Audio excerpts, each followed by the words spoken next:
Here's how easy it is to hide or unhide locked chats in WhatsApp. First, open WhatsApp on your device. Now click on Lock Chats.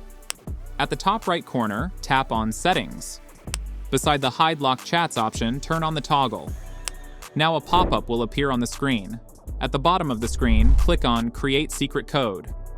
Enter your secret code and re-enter to confirm it. Now close the WhatsApp completely and reopen it. In the search bar, enter your secret code.